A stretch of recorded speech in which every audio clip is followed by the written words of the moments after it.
The billionaire invited his wife to his engagement party to humiliate and divorce her. But she arrived with a radiant smile, stood on stage, and announced she was pregnant with twins. Then, right there, she handed him the divorce papers, ended the party with pride, and walked away, leaving him humiliated and full of regret.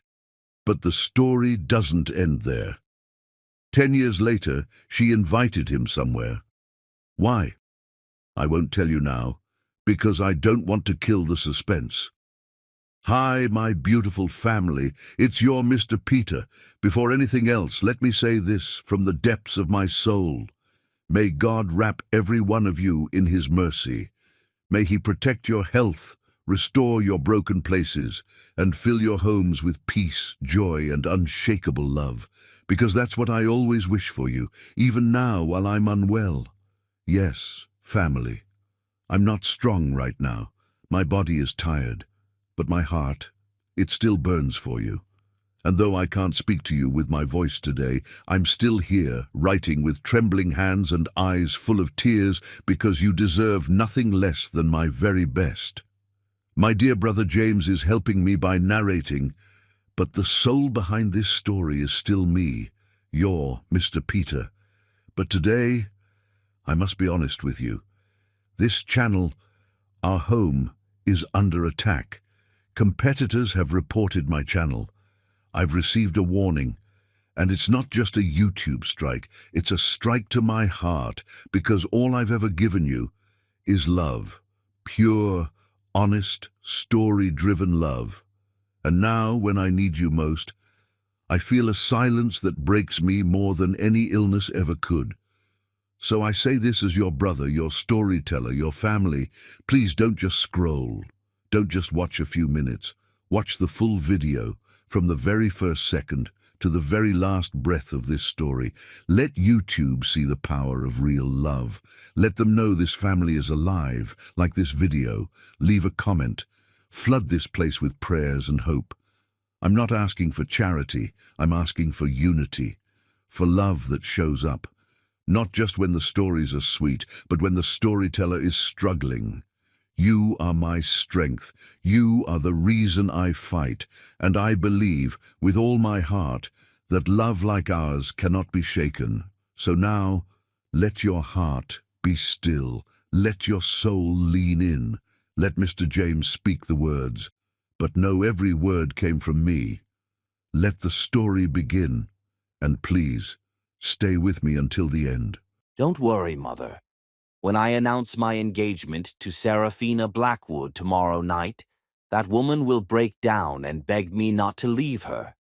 Alok Devine froze outside her husband's study, her hand instinctively moving to her still flat stomach, where twins grew in secret.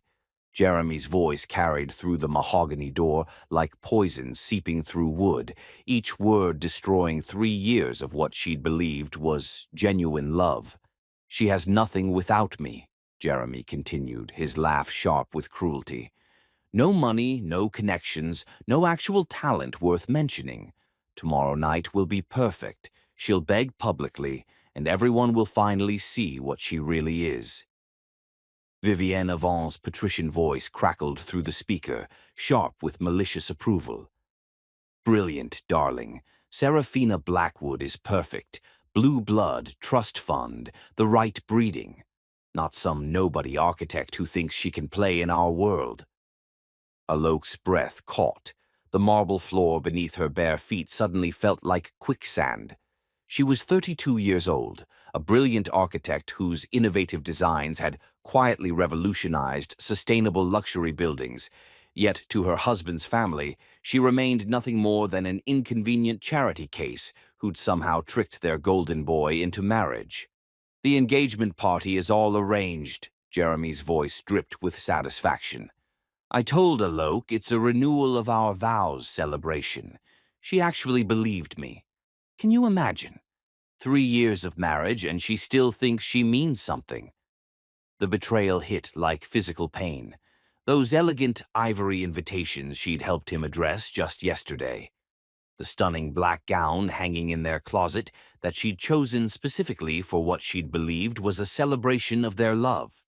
The venue at the Metropolitan Club, her suggestion because she'd thought Jeremy wanted to honor their relationship publicly, all of it orchestrated as her public destruction.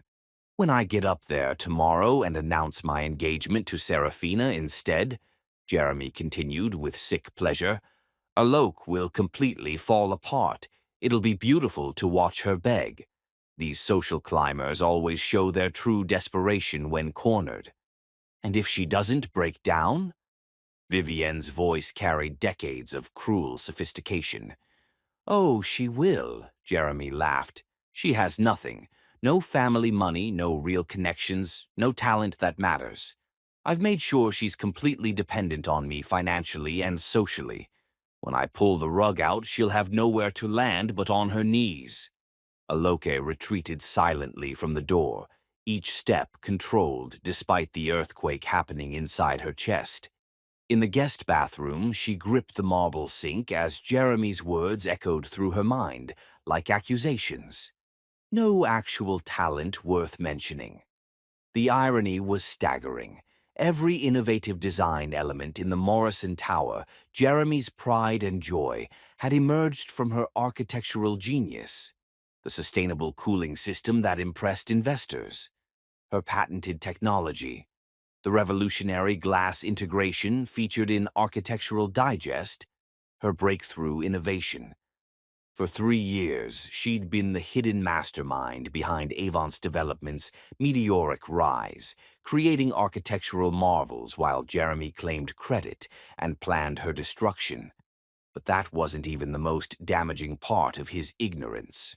No money of her own. Alok almost laughed despite her devastation.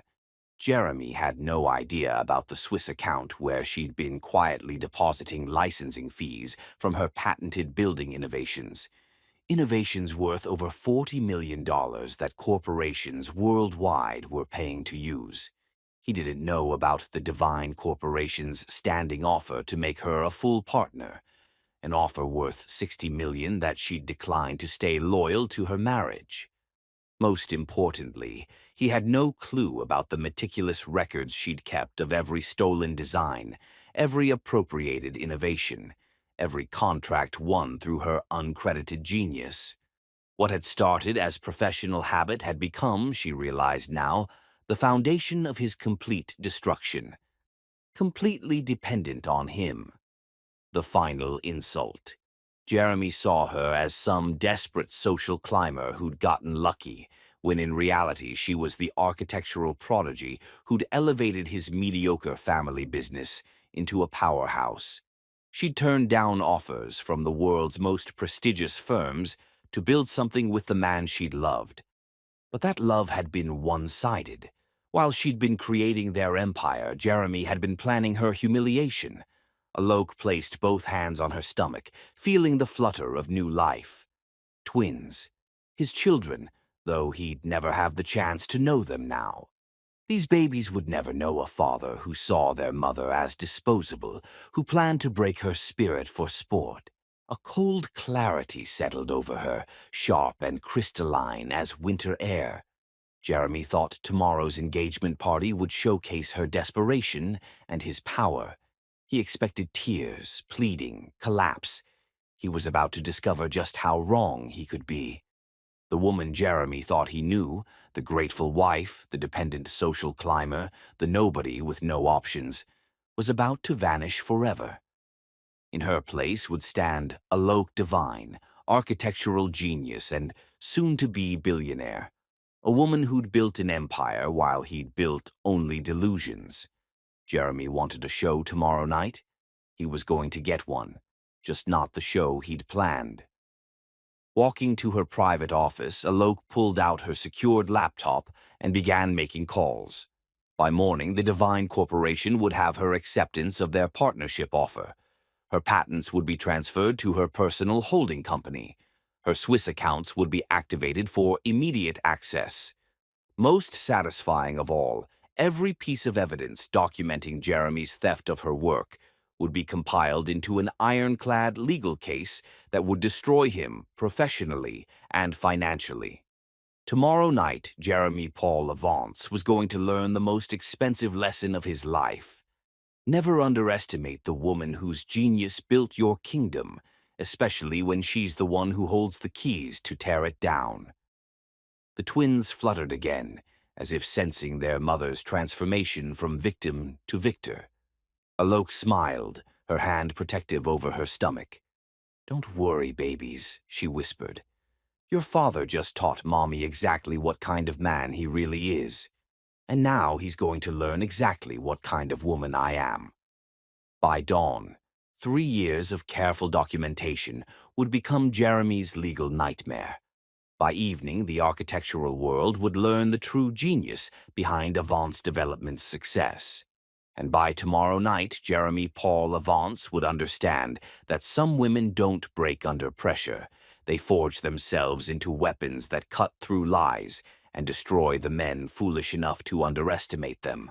The game was about to begin, and Alok held all the winning cards. Chapter 2. The plan backfires spectacularly. Crystal chandeliers reflected off champagne flutes, raised in anticipation of blood sport, as Manhattan's elite gathered to witness what they believed would be Alok Devine's public destruction. They had no idea they were actually toasting Jeremy Avance's complete annihilation. The Metropolitan Club's grand ballroom buzzed with predatory excitement.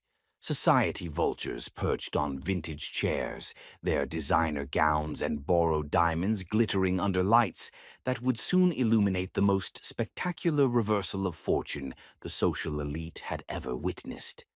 Jeremy stood near the orchestra platform like a conqueror surveying his kingdom, his chest puffed with arrogant confidence.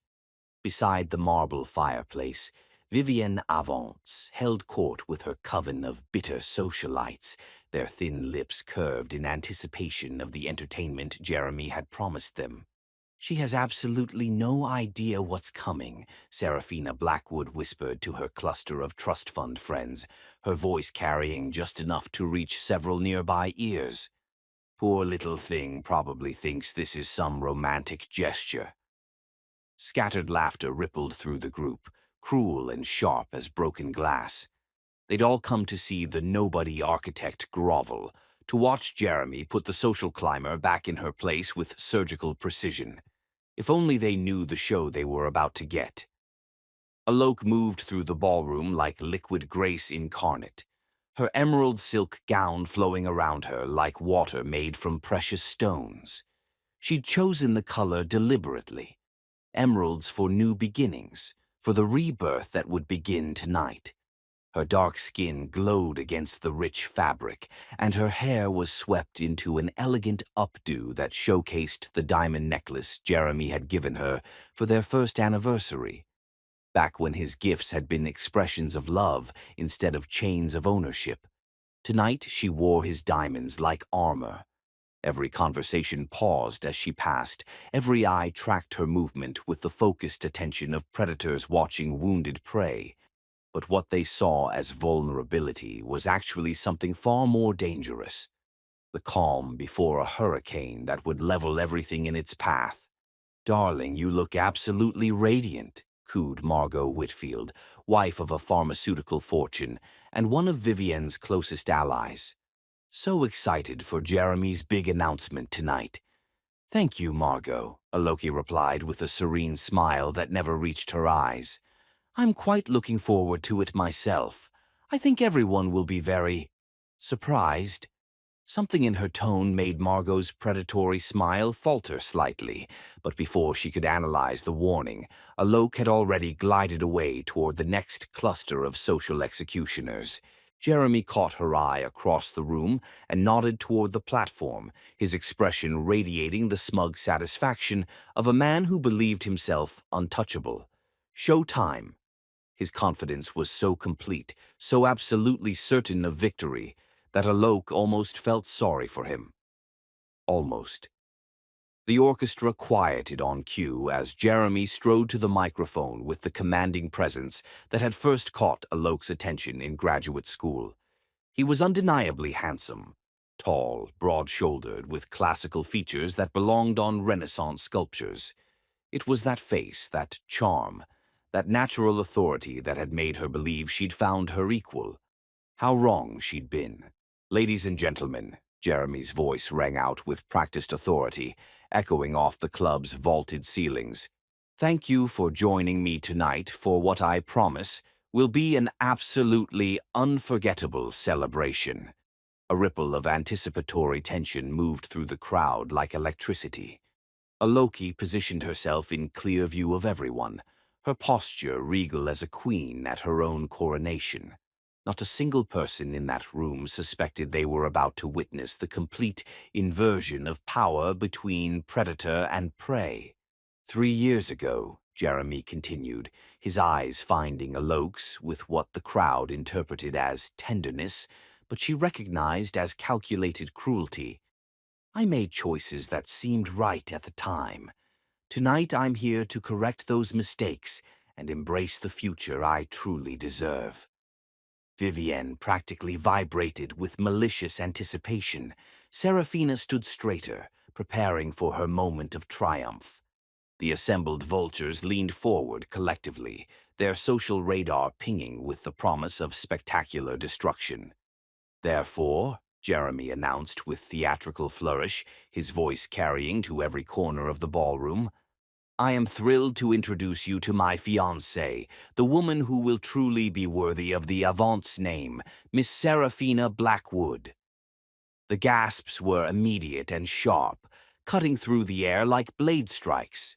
Serafina glided forward in her ice-blue gown, her perfect blonde head held high as she joined Jeremy on the platform. Her smile was victorious, triumphant, the expression of someone who just won the greatest prize. The crowd's eyes darted frantically between the happy couple and Alok, waiting for the collapse, the tears, the desperate pleading that would provide their evening's blood sport. This was the moment they'd all come for. The spectacular breakdown of a woman who'd dared to reach above her station. Jeremy paused dramatically, his gaze locked on Aloke with predatory satisfaction that made her skin crawl. This was his moment of ultimate victory, when the woman who'd dared to think herself worthy of his name would crumble publicly and beg for another chance, like the desperate social climber he'd always believed her to be. But Aloke didn't crumble. She didn't gasp or stumble or reach for a chair to steady herself. She didn't show even a flicker of the devastation they'd all expected. Instead, something magnificent happened. Her spine straightened like a blade being drawn from its sheath. Her chin lifted with the natural bearing of someone born to command. And when she smiled, truly, radiantly, devastatingly smiled, the entire ballroom felt the shift in power, like a seismic event that rearranged the very foundation of reality. Aloki began walking forward through the stunned crowd, her emerald gown flowing behind her like liquid victory. Every step was measured, graceful, deadly. The vultures who'd come to feast on her destruction suddenly looked uncertain, their predatory instincts confused by prey that had somehow transformed into an apex predator. Jeremy's smug expression began to falter as Alok approached the platform with the confident stride of someone who owned not just the room, but everyone in it. This wasn't in the script. She was supposed to break down, collapse, beg, not approach like a conquering goddess ready to claim her throne. Without invitation or permission, Alok stepped onto the platform and moved to Jeremy's side.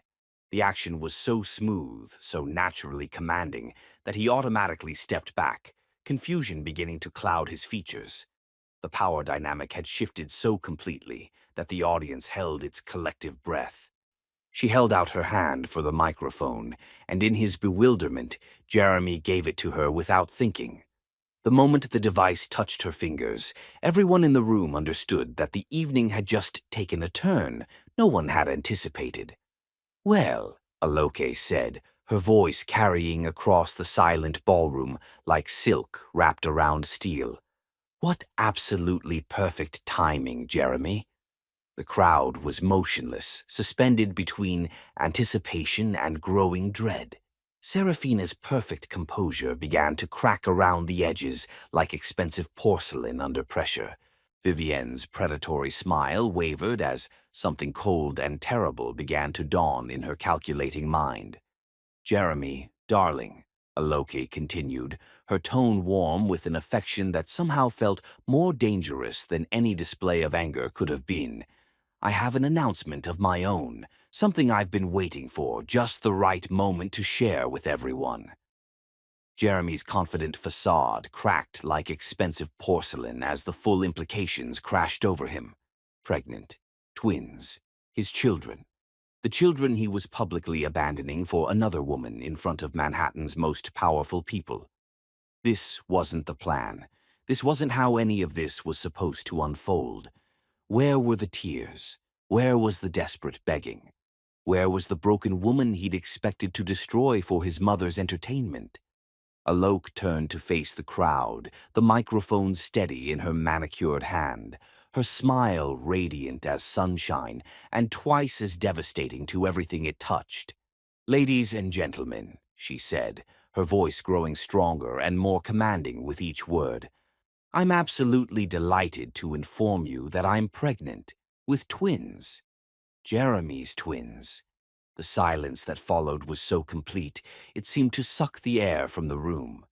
Jeremy's mouth fell open in horror as the full implications crashed over him like a tsunami. Pregnant. Twins. His children. The children he was abandoning publicly, in front of Manhattan's most influential people, for another woman. But Alok wasn't finished. She was just getting started. "And since my dear husband has made his choice so beautifully, so publicly," she continued, her voice growing stronger and more devastating with each syllable, "I'll make mine the same way. Jeremy, I want a divorce. Tonight. Immediately." The crowd began to murmur, but Alok held up her free hand with such natural authority that silence fell instantly. "And darling," her smile turned absolutely, lethally beautiful, "you just gave me legal grounds for abandonment of a pregnant spouse in front of 200 witnesses. I'm taking everything." Jeremy looked like he'd been struck by lightning, his confident facade crumbling as the magnitude of his miscalculation began to sink in. This wasn't the grateful little wife he'd planned to humiliate. This was something else entirely, something he'd apparently never seen coming. "You see," Alok continued, her voice carrying to every corner of the ballroom with the clarity of a bell-tolling judgment, "while Jeremy's been busy planning this charming little performance, I've been busy documenting 3 years of systematic intellectual property theft."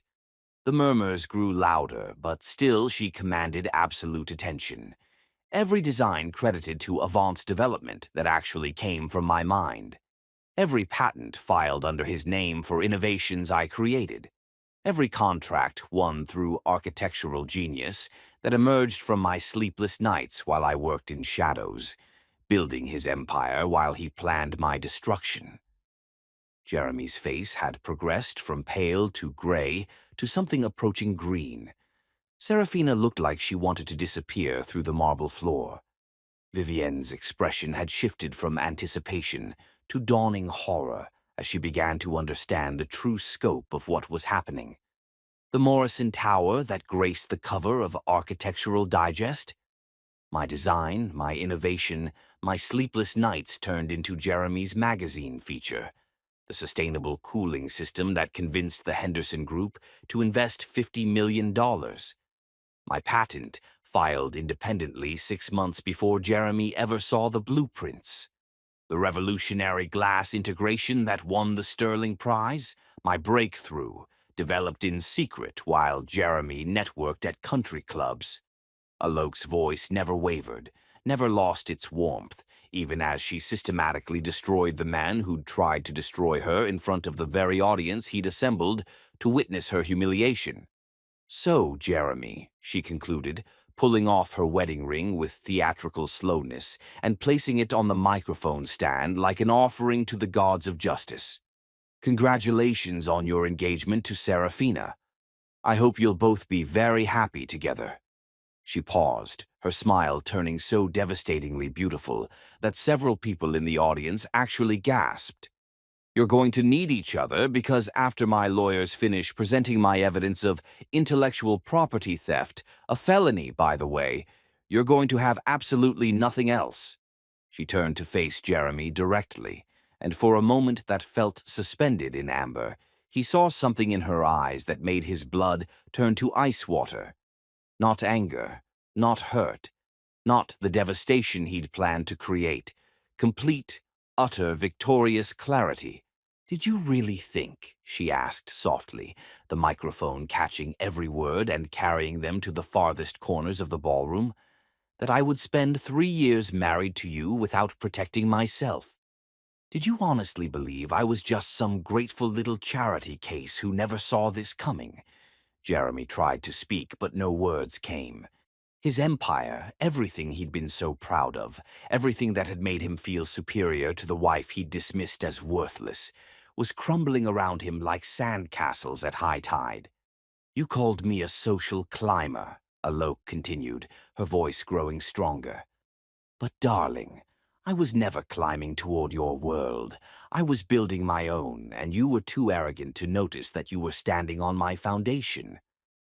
She stepped down from the platform and began walking toward the exit, every head in the ballroom turning to follow her progress like sunflowers tracking the sun. She moved like a queen leaving her coronation, radiating power and dignity that made everyone else in the room feel suddenly, inexplicably diminished. At the ballroom doors, she paused and looked back one final time. Jeremy stood frozen on the platform next to Serafina, both of them looking like actors who'd forgotten their lines in a play that had suddenly changed from comedy to Greek tragedy. "Oh, and Jeremy," Alok called out, her voice carrying easily across the silent room. "Don't worry about the twins. They'll be much better off without a father who thinks destroying their mother is entertainment." Her final smile was radiant as a sunrise and twice as devastating to everything it illuminated. "Consider yourself officially uninvited from their lives." And with that, Alok Devine walked out of the Metropolitan Club ballroom, leaving behind 3 years of marriage, a room full of stunned socialites, and one man who'd just learned the catastrophic difference between breaking someone and revealing their true strength. Behind her, the silence stretched for several heartbeats before exploding into the most vicious, delighted gossip Manhattan society had witnessed in decades. But Aloke didn't hear any of it. She was already 3 steps ahead, moving toward a future where she would never again be underestimated by anyone. The war Jeremy had started was over before he'd realized it had begun, and he had lost everything. Chapter 3. The Legal Victory. Blood dripped steadily from Alok's fingertips onto the pristine white hospital sheets, each crimson drop a testament to how far Vivienne Avance was willing to go to destroy the woman who'd humiliated her son. 6 weeks had passed since the Metropolitan Club disaster, and the emergency room at Mount Sinai had become a battlefield where Aloke Devine fought for her twins' lives while simultaneously waging legal war against the family that had tried to break her. "Mrs. Avance," Dr. Rashida Patel's voice carried the weight of exhaustion as she reviewed the latest test results. "Your blood pressure is dangerously elevated, and the stress is affecting the babies. You need complete bed rest, which means no more depositions, no more legal meetings, and absolutely no contact with anyone from your husband's family." Aloke shifted carefully against her hospital pillows, her dark eyes blazing with determination despite her physical weakness. At 6 months pregnant, her body was betraying her at the worst possible moment, but her mind remained sharp as surgical steel. "Doctor." "Patel, you don't understand," Alok said, wincing as another contraction rippled through her abdomen. "They're trying to destroy 3 years of documented evidence. If I'm not there to defend my work, if you're not here to carry these babies to term, there won't be anyone to defend," the doctor interrupted firmly. Mrs. Avance, you've been hospitalized 3 times in 6 weeks. Your body is shutting down from stress. On the bedside table, Alok's phone buzzed incessantly with calls from reporters, lawyers, and architectural firms worldwide. News of the Metropolitan Club revelation had spread through professional circles like wildfire, and everyone wanted a piece of the story. The brilliant architect whose stolen innovations had built a real estate empire, now fighting to reclaim her life while carrying the children of the man who tried to destroy her. Margaret Chen is handling the depositions, Alok murmured, though her hand instinctively moved to protect her swollen belly as another wave of pain struck. But Jeremy's legal team is claiming the pregnancy announcement was fabricated for dramatic effect. They're saying I'm using the babies as leverage. Dr. Patel's expression hardened. The ultrasound images I provided to your attorney are very real, as are the medical records showing you've been pregnant since before that engagement party fiasco. The irony was bitter as medicine. Jeremy had spent weeks claiming Alok had fabricated her pregnancy for sympathy, right up until the moment her lawyer had produced medical records proving she'd been carrying twins when he'd publicly humiliated her. Now his legal strategy had shifted to claiming she'd hidden the pregnancy deliberately to trap him, as if Jeremy Paul Avance had ever been worth trapping. A soft knock interrupted her thoughts, and Margaret Chen entered with the careful steps of someone bearing either very good or very bad news. The impeccably dressed attorney had become Alok's lifeline over the past month, translating 3 years of meticulous documentation into legal weapons that were systematically destroying the Avance family's attempts at damage control. "How are you feeling?" Margaret asked, though her expression suggested she already knew the answer. "Like I'm fighting a war on 3 fronts," Alok replied honestly. "My body, Jeremy's lawyers, and Vivienne's media campaign to paint me as a gold-digging opportunist." Margaret's smile was sharp enough to cut diamonds. "Well, I have news that should help with at least one of those battles. Jeremy's legal team just requested another settlement conference." "Another one?" Alok struggled to sit up straighter, ignoring the protests from her exhausted body. "What's their offer this time? 15 million and supervised visitation rights." Margaret's tone suggested exactly what she thought of that proposal. "They're still operating under the delusion that you need Jeremy's money to survive." Alok's laugh was weak but genuinely amused. 15 million. The licensing fees from my sustainable cooling patent alone generate more than that annually. "Which is exactly what I told them," Margaret confirmed, pulling a thick folder from her briefcase. "Along with documentation proving your intellectual property is worth approximately $200 million in current market value, with projected earnings of 60 million per year." The folder landed on Alok's hospital bed with a satisfying thump, containing 3 years of evidence that would have made a criminal prosecutor weep with joy. Every design sketch, every patent application, every email trail proving that Alok Devine's genius had built the Avance empire while Jeremy took credit and planned her destruction. The Morrison Tower alone is generating 12 million annually in licensing fees to international firms copying your innovative designs, Margaret continued. Your glass integration system is being used in 43 buildings worldwide. The sustainable cooling technology has been adopted by 6 major architectural firms. "And Jeremy knew none of this?" Dr. Patel asked, fascination creeping into her professional demeanor. "Jeremy thought his wife was a talented decorator who occasionally helped with projects," Margaret replied with barely concealed disdain. "He had no idea she was the architectural genius behind his company's meteoric rise. While he was networking at country clubs, she was revolutionizing sustainable building design." Alok closed her eyes, remembering the countless nights she'd spent perfecting innovations that Jeremy would present as his own work. The thrill of creation, the satisfaction of solving impossible engineering problems, the joy of building something beautiful and functional, all of it overshadowed by the man who'd seen her contributions as a convenient resource to be exploited. "There's more," Margaret said, and something in her tone made Alok's eyes snap open. "Jeremy's business is collapsing without your innovations."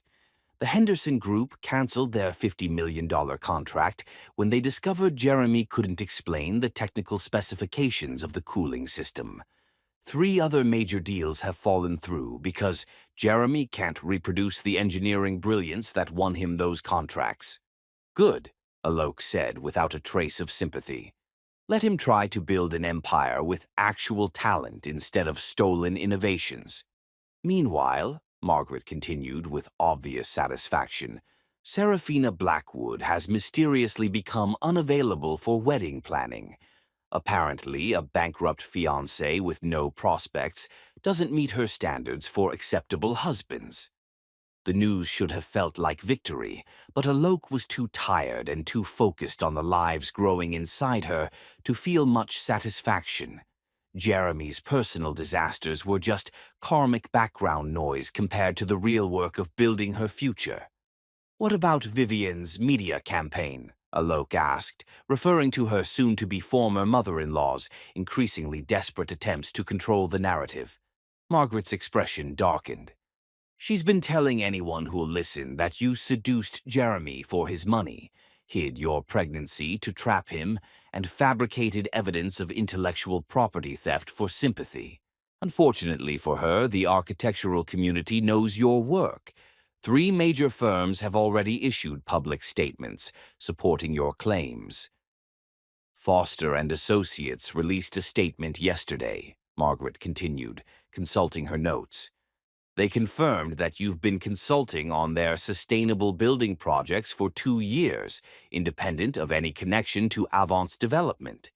The Divine Corporation issued a press release detailing their standing partnership offer worth $60 million. "They made it public?" Alok asked, surprised. "They wanted to counteract Vivienne's claims that you're financially dependent on Jeremy.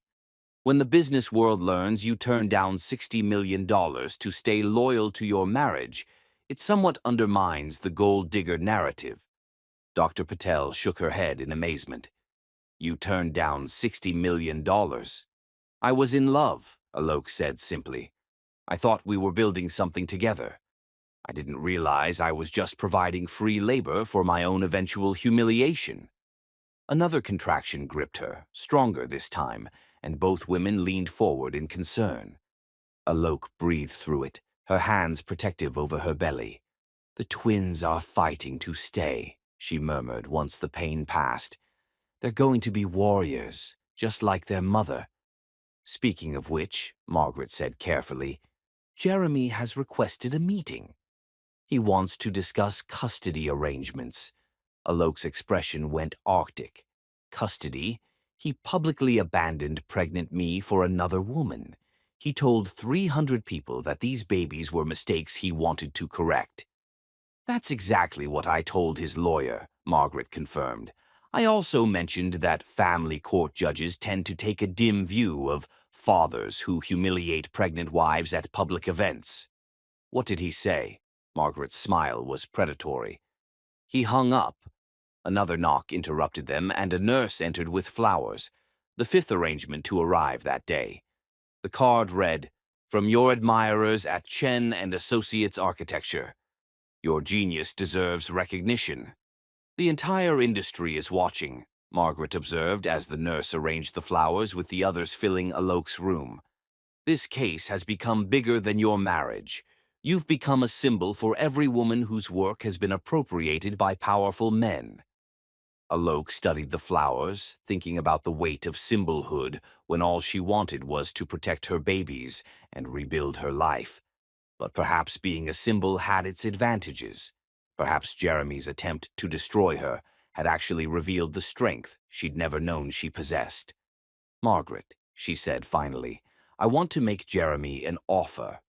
Alok, not a settlement offer. A lesson."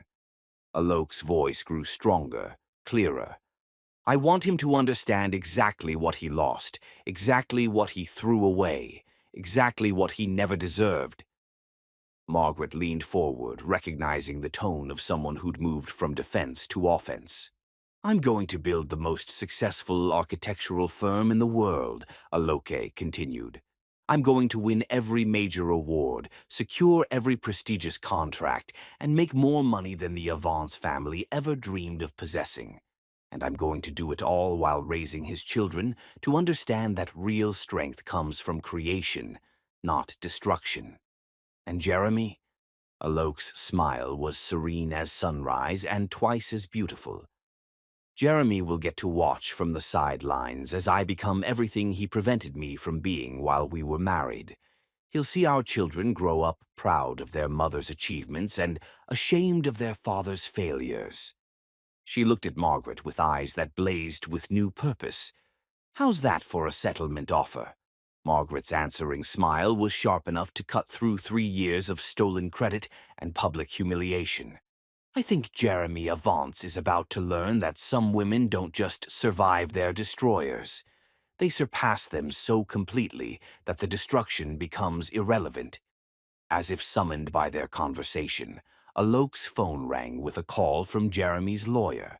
Margaret answered with professional courtesy that somehow felt more devastating than any threat. Morrison, Sterling, and Associates, Margaret Chen speaking. Oh, Mr. Walsh, how nice to hear from you again. Another settlement offer. I'm afraid Mrs. Avance isn't interested in settling anymore. She's decided to take everything instead. The conversation that followed was brief and brutal. By the time Margaret hung up, Jeremy's legal team understood they were no longer negotiating with a desperate wife seeking fair treatment. They were facing a brilliant woman who'd been underestimated once and would never allow it to happen again. The war was entering its final phase, and Alok Divine held every weapon that mattered: truth, evidence, talent, and the absolute certainty that she deserved better than anything Jeremy Avance had ever given her. Victory was no longer a hope. It was an inevitability. Chapter 4. Birth and Empire Building. Two tiny fists emerged into the world at 3:47 a.m. on a Tuesday morning, followed by the most beautiful sound Alok Divine had ever heard: the strong, angry cries of her firstborn son declaring his arrival. Kai, she whispered through tears of exhaustion and joy as Dr. Patel placed the squirming, perfect baby on her chest. 4 minutes later, his brother made his entrance with equal drama. And Zaire, Kai and Zaire Divine. Not Avance. Never Avance. These children would carry their mother's name and inherit her strength. Dr. Patel finished her examinations. Both boys are healthy, strong, and clearly inherited their mother's determination. Kai is 6 pounds, 2 ounces. Zaire is 5 pounds, 15 ounces. Margaret Chen appeared in the doorway with tears streaming down her normally composed face. They're perfect. When the nurse asked for birth certificate information, Alok didn't hesitate. Father's name unknown, last name Divine, Kai Azrael Divine and Zaire Asante Divine. She'd chosen their middle names carefully, Azrael meaning helped by God, Asante meaning thank you. Over the next 3 days, Alok's hospital room became headquarters for launching her new life. Between feeding sessions and diaper changes, she reviewed partnership agreements with Divine Corporation and fielded calls from reporters. By discharge, she had preliminary agreements for 4 major projects worth $50 million. Her first stop after leaving the hospital wasn't the Tribeca penthouse Jeremy had been forced to sign over, but a modest 2-bedroom apartment she'd rented months earlier. The apartment was small but filled with light, the nursery simple but perfect. 2 cribs positioned where morning sunlight would wake her boys gently. "Welcome home," she whispered to Kai and Zaire as she settled them in their cribs for the first time. "This is where we start fresh." That first night alone with her sons was both terrifying and liberating. Every cry, every feeding reinforced that she was solely responsible for these perfect beings who depended completely on her strength and love. But as she sat feeding Zaire at 2 a.m. while Kai slept peacefully, Alok felt more powerful than she ever had during her marriage. This was real strength, not borrowed authority or reflected prestige, but something entirely hers. By the time her sons were 6 months old, Alok had officially joined Divine Corporation as a senior partner and begun preliminary work on what would become her signature project, a 40-story sustainable luxury tower that would redefine environmentally conscious architecture. She worked from home, sketching revolutionary building concepts while her babies napped, developing innovations that would make Jeremy's stolen concepts look primitive. The irony was delicious. Jeremy had tried to steal her genius, but in forcing her independence, he'd actually unleashed capabilities she'd never fully explored. Her home office became a creative laboratory where she pushed the boundaries of sustainable design. Solar integration so sophisticated it could power neighboring buildings. Water reclamation systems that turned luxury towers into environmental assets. Glass technologies that regulated temperature without traditional cooling. Every breakthrough felt like victory over the man who tried to reduce her to nothing. 18 months after the twins' birth, Margaret arrived for their weekly business meeting with news that made Alok laugh out loud for the first time since Jeremy's betrayal. "Jeremy filed for complete bankruptcy liquidation yesterday," she announced. "Total financial annihilation. The family estate is going to auction next month, including Vivienne's precious jewelry collection." Alok glanced up from her architectural drawings, where Kai and Zaire worked quietly on homework between their bouncy seats. "Everything? Every last asset, the penthouse you refused, the Hamptons house, the Colorado property, even the vintage car collection." Apparently, his professional collapse was more devastating than anyone realized. And Jeremy, living in a one-bedroom apartment in Queens, working as a junior architect at a firm that specializes in strip mall designs. The satisfaction was overwhelming. Jeremy, who'd believed himself so superior, had fallen so far that he was now designing the kind of mundane projects she'd been creating revolutionary alternatives to for years. "There's more," Margaret continued. "Vivienne had a stroke last month. Nothing life-threatening, but she's been moved to a care facility. Apparently, watching her son's complete destruction while her former daughter-in-law rises to international prominence was too much stress." Alok felt a moment of sympathy, but it passed quickly. Vivienne had orchestrated years of cruelty designed to break her spirit. Any word on whether Jeremy's tried to contact the twins? Nothing. His lawyer mentioned potential custody discussions once, but Jeremy never followed through. Alok glanced at her sons, imagining Jeremy trying to handle night feedings and diaper blowouts. The relentless needs of tiny humans who couldn't be impressed by charm or intimidated by authority. "He has no idea what he's missing," she said softly. "Their loss is entirely his gain," Margaret replied. "You're raising them without the toxicity he would have brought to their lives." That evening, as Alok worked on preliminary sketches while her sons played nearby, she realized Jeremy's betrayal had given her the greatest gift possible, complete freedom to become the woman she was meant to be. He'd tried to break her and instead had broken every limitation she'd placed on herself. He'd attempted to steal her genius, and instead had forced her to claim it fully. He'd sought to destroy her future, and instead had freed her to build an extraordinary life. As Kai babbled happily at his reflection, and Zaire discovered his own feet with delighted squeals, Alok smiled at the beautiful irony of her situation. Jeremy Paul Avance had set out to prove she was nothing without him. Instead, he'd proven she was everything despite him. And that was the most perfect revenge of all. Chapter 5. The Rise. 5 years later. Architectural Digest had never featured a woman of color on their cover before Alok Devine, and they'd certainly never had a cover story that included two adorable 5.5-year-olds explaining their mother's revolutionary building designs with startling confidence. "Mommy makes buildings that breathe," Kai announced to the photographer, his dark eyes sparkling with intelligence. "She showed me how the glass moves air around so people don't need air conditioners." "And the water goes in circles forever," Zaire added enthusiastically, gesturing toward the scale model of their mother's latest masterpiece, a 50-story tower in Singapore that would be completely energy neutral. "Boys," Alok laughed from across the conference room of Divine Corporation's Manhattan headquarters, "let the photographer work." 5 years had transformed Alok from a woman hiding her genius behind her husband's name into one of the most respected architects in sustainable design.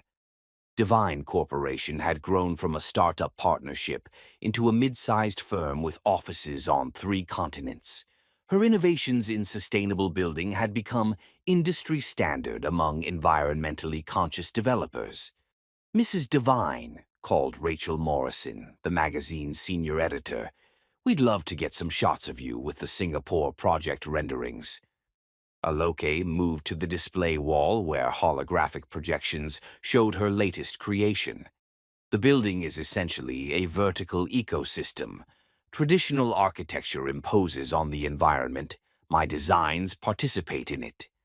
"Mommy, can we show them the fish?" Kai asked, tugging on her dress. "Fish?"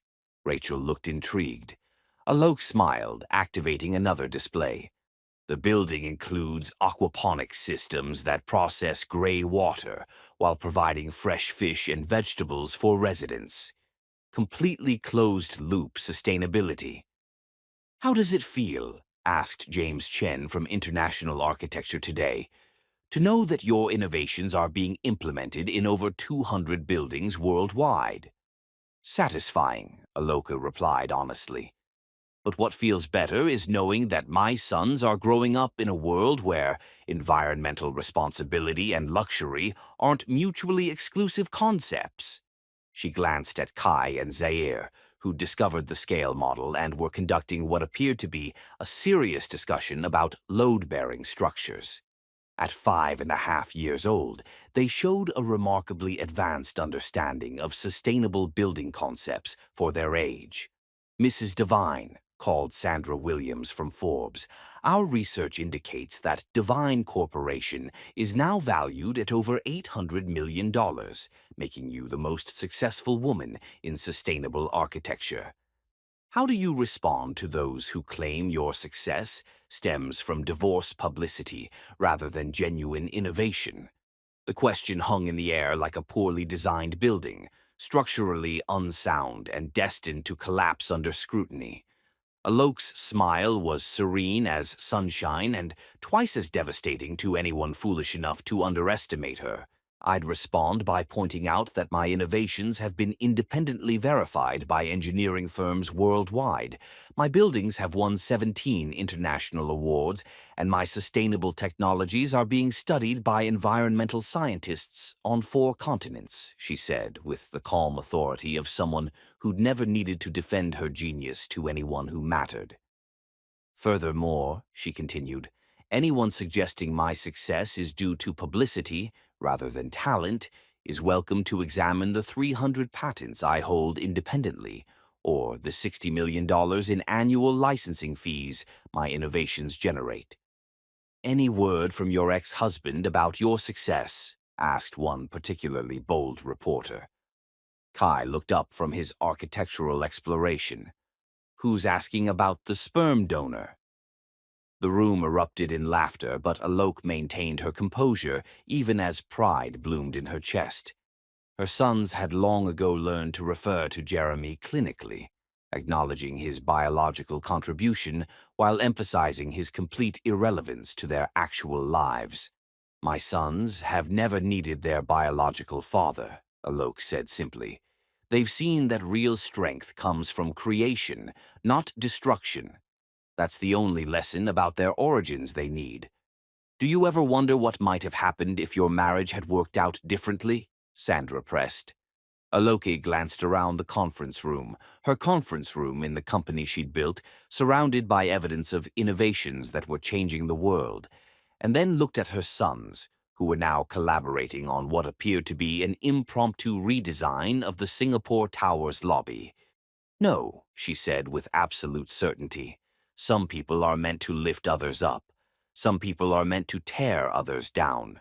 I'm grateful I discovered which category my ex-husband belonged to before I wasted any more time trying to build something beautiful with someone who only knew how to destroy. Besides, she added with a smile that could have powered the Singapore Tower for a week, why would I wonder about a limitation when I'm living unlimited? Margaret Chen, who'd been quietly observing from the back of the room, caught Alok's eye and nodded toward her watch.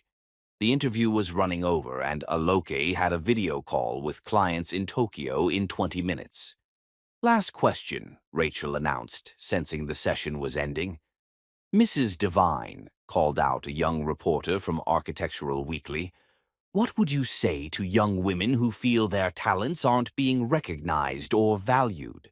Alok looked directly into the camera, knowing her answer would be quoted in articles worldwide. I'd say that your genius doesn't need anyone else's permission to exist.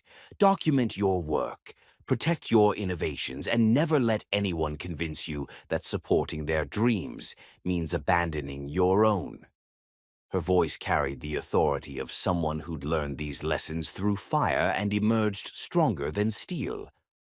And remember, she added, glancing at her sons with unconditional love, sometimes the best thing someone can do for you is reveal their true character early, before you've invested too much in the wrong person.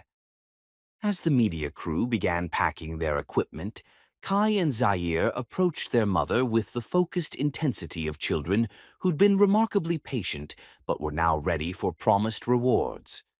Mommy, you said we could get ice cream if we were good during the boring talking, Zaire reminded her with the kind of logic that brooked no argument.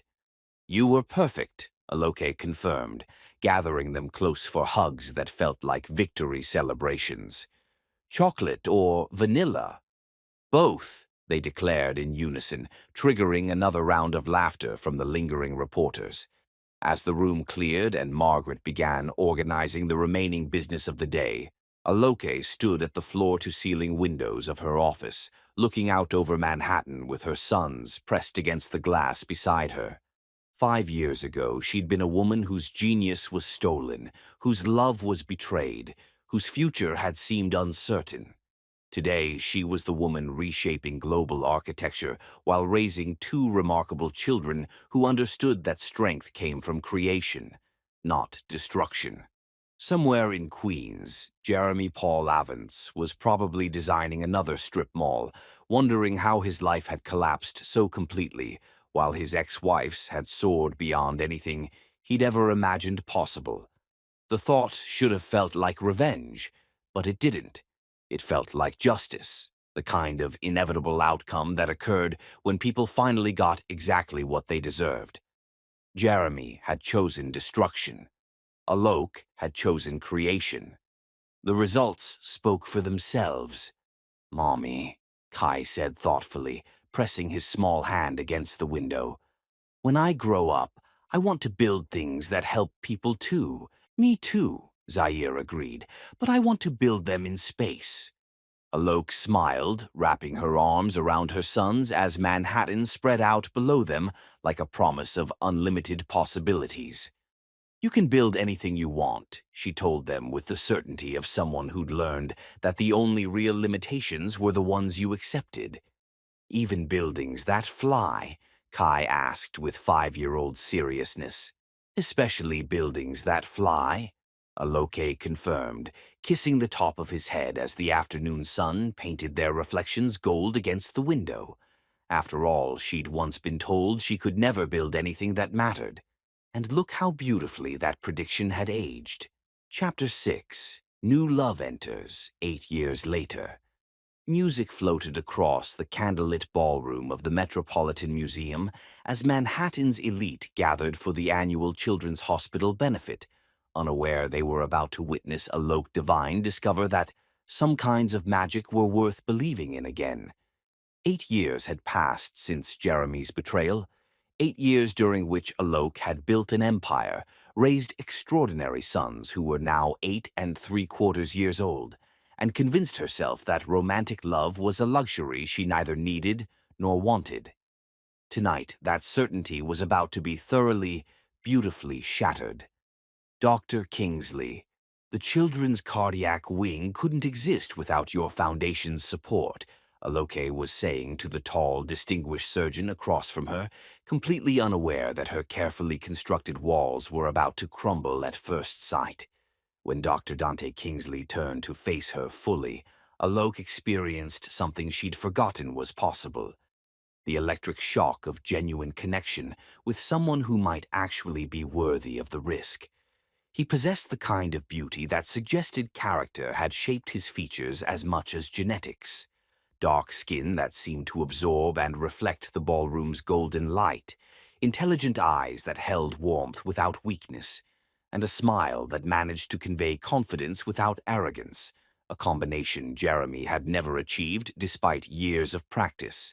"Mrs. Devine," he said, extending his hand with the careful precision of someone accustomed to handling delicate things. "Your reputation precedes you, though I have to admit I expected someone much more intimidating." His voice carried just a hint of humor, as if he understood that powerful women were often described in terms designed to diminish rather than celebrate their strength.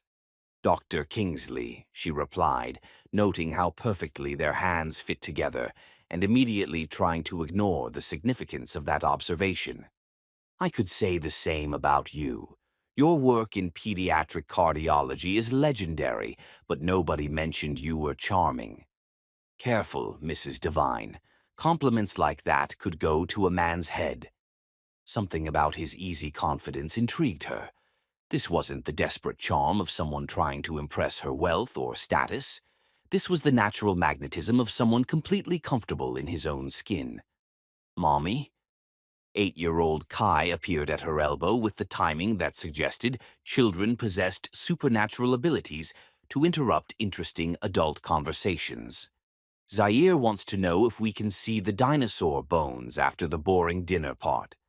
"Kai Devine," she said with gentle reproach. "This is Dr. Kingsley. We use our manners when meeting new people." Kai studied Dante with the serious evaluation of a child who'd grown up as his mother's protector, assessing whether this strange man might pose a threat to their perfect family dynamic. "Are you a real doctor or a pretend doctor like the ones on TV?" Kai asked with 8-year-old directness. Dante crouched down to Kai's eye level, a gesture that immediately earned Aloke's attention. In her experience, men who bothered to treat children as equals usually possessed character worth respecting. "I'm a real doctor," Dante confirmed seriously. "I help fix children's hearts when they're not working properly." "Like surgery?" Kai's eyes widened with fascination. "Exactly like surgery. Very complicated surgery that requires years of study and practice." "Cool." Kai turned to his mother with obvious approval. "Mom, this one's better than the last boring doctor guy you talked to." Alok felt heat rise in her cheeks as Dante's eyebrows raised with amusement. "Kai, why don't you go find your brother and tell him we'll visit the dinosaurs after dinner?" As Kai scampered away, Dante straightened with a smile that suggested he'd found the entire interaction charming rather than awkward. "Last boring doctor guy?" he asked with mock concern. "Dr. Richardson from the hospital board," Alok explained. Kai wasn't impressed by his 15-minute lecture about his yacht collection. Ah, the yacht lecture, a classic mistake when trying to impress 8-year-olds. Something about his easy humor made Alok smile in a way she hadn't in years. Not the polite professional smile she'd perfected for business events, but something genuine and unguarded. "Dr. Kingsley." "Dante, please." And may I call you Alok? Mrs. Devine feels unnecessarily formal for someone whose son has already given me his approval. You think you have Kai's approval? He called me better than the last guy. In 8-year-old terms, that's practically a ringing endorsement. Before Aloke could respond, Zaire appeared with the kind of perfect timing that suggested her sons had been coordinating their interruptions. "Mom, are you going to marry the doctor?" he asked with the devastating directness that made dinner party conversations impossibly complicated. "Zaire Divine," Alok gasped, mortification flooding through her as Dante's laugh rang out across the ballroom. "That's quite a question, young man," Dante said, crouching down to Zaire's level with the same respectful attention he'd shown Kai. "But I think I should at least ask your mother to dance before we start planning weddings." "Do you know how to dance?" Zaire asked skeptically. "Because Mom is really good and she says most men dance like robots having seizures." "Zaire." But Aloke was fighting laughter despite her embarrassment. "I've been known to move around a dance floor without causing injuries," Dante assured Zaire solemnly. "Though I can't promise I'm as good as your mother." "You should try," Zaire decided with 8-year-old authority. "Mom never dances with anyone because she says they're all boring or trying to impress her money instead of her." Dante's eyes found Aloke's over Zaire's head, and something in his expression made her breath catch. He wasn't looking at her like she was a conquest or a business opportunity. He was looking at her like she was a woman worth knowing, worth pursuing, worth the effort of real courtship. "Well then," he said, rising and extending his hand toward Alok with old-fashioned gallantry, "perhaps you'd allow me the honor of proving I'm neither boring nor interested in impressing anyone but you." The orchestra was playing something soft and romantic, couples swaying across the marble floor under chandeliers that cast everything in golden light. Aloka hesitated, aware that accepting would signal something. To him, to her sons, to herself. "Go on, Mom," Kai encouraged from somewhere behind her. "He seems nice, and he's definitely better looking than the yacht guy." "Kai." But she was laughing now, the careful control she maintained at these events dissolving under her son's enthusiastic matchmaking and Dante's patient, hopeful expression. "One dance," she conceded, placing her hand in his.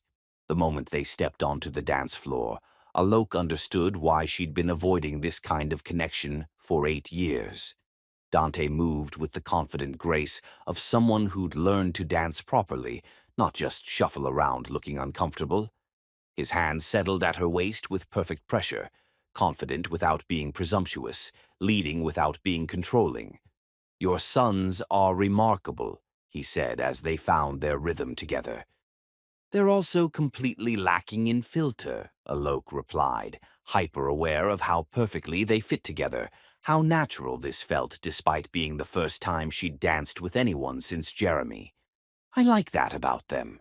Too many children their age have learned to say what adults want to hear instead of what they actually think.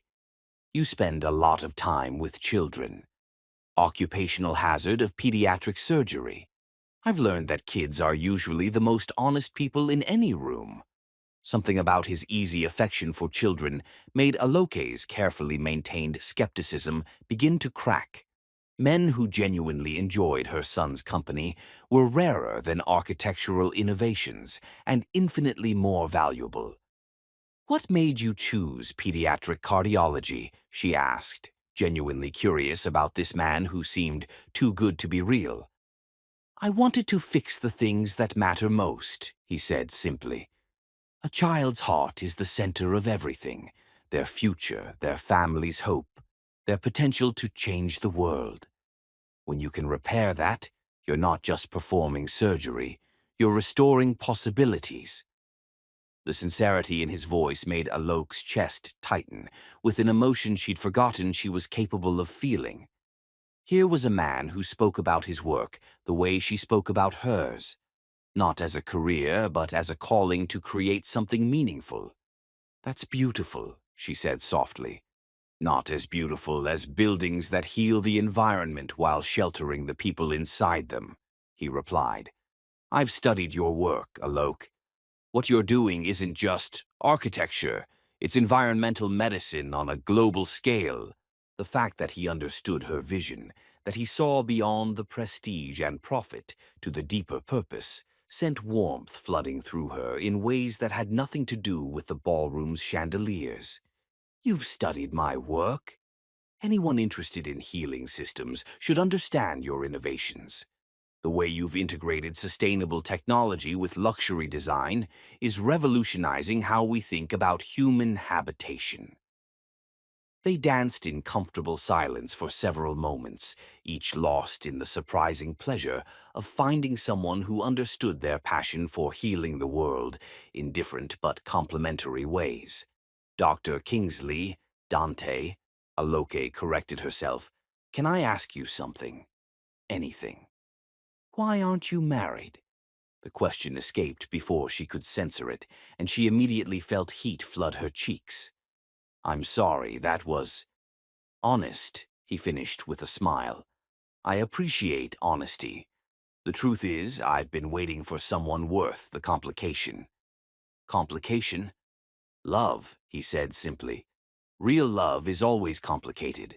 It requires vulnerability, compromise, the willingness to build something together instead of just coexisting. I've met plenty of women who wanted the status of dating a successful surgeon, but very few who were interested in the actual person. His words resonated with painful accuracy. How many men had pursued her as a trophy? The brilliant architect, the successful businesswoman, the wealthy divorcee, without any interest in who she actually was beneath the accomplishments. And you think I might be different? She asked carefully. I think, he said, spinning her gently under his arm before pulling her close again, that a woman who raises sons like yours, who builds healing into her architecture, who faces the world with that kind of strength and grace, might be worth whatever complications arise. Before Aloki could respond, the song ended and her sons appeared beside them with the timing of children who'd been watching from the sidelines. So? Kai asked expectantly. Are you going to ask Mom on a real date, or do we need to give you her phone number? Kai divine, we do not, Alok began. Actually, Dante interrupted with a smile that made her forget whatever reproach she'd been planning. I was hoping your mother might allow me to take all three of you to dinner, if that would be acceptable to everyone involved. All three of us, Zaire looked skeptical. Adults usually want kids to disappear when they're trying to impress someone. Your mother and I just spent 10 minutes talking about fixing hearts and healing buildings, Dante replied seriously. Anyone who creates that kind of beauty in the world probably raised sons worth getting to know. Kai and Zaire exchanged glances that suggested they were conducting some kind of telepathic conference, then turned back to Dante with identical expressions of approval. We accept your dinner invitation, Kai announced formally.